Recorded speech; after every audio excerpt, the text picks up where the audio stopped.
She looked sweet, smiled on stage, but behind that smile, Dolly Parton was fighting battles that could have taken everything from her. Dolly Parton didn't just rise to fame, she fought her way through an industry that tried to control her at every step. Before the fame, she was just a young songwriter in Nashville. She wrote songs for others, quietly building a reputation. Even before people knew her name, her lyrics were already climbing the charts. But Dolly wasn't thinking short-term.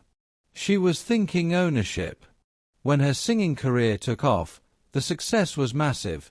#1 hits, millions of records sold, awards stacking up. But behind the scenes, cracks were forming. Because the man who helped her rise would soon try to take part of what she built. That man was Porter Wagoner. He gave her a platform, put her on television, and believed in her when no one else did. For years, they were a powerful duo. But as Dolly grew, she wanted control over her music.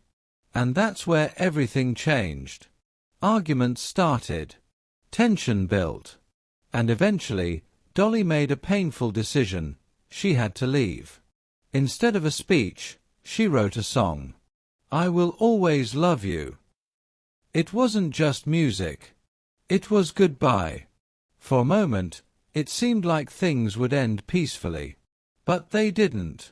In 1979, Porter Wagoner sued her for millions. What once looked like loyalty turned into a courtroom battle. Dolly was devastated, but she learned something she would never forget. Never give up control of your work.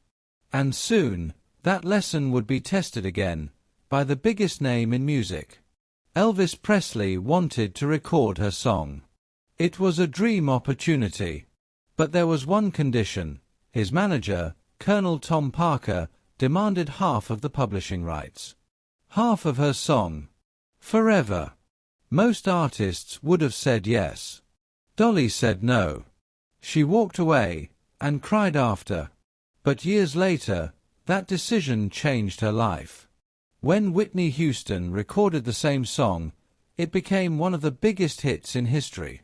And Dolly owned it. Every success, every royalty, every moment of it. That one decision turned into millions, and proved she was more than an artist. She was in control. But even success couldn't protect her from conflict. Her collaboration with Linda Ronstadt and Emmylou Harris created magic, but behind the scenes, delays and frustration nearly broke the partnership. And even decades later, criticism still came. In 2024, Jeff Tweedy made a joke about one of her most famous songs. Fans reacted, but Dolly stayed silent. Because she didn't need to prove anything anymore. From lawsuits to betrayals, from pressure to criticism, Dolly Parton faced it all. And through it every time, she held on to one thing. Ownership. Because in an industry that tries to take everything, she made sure she kept what mattered most. Her voice. Her music. Her legacy.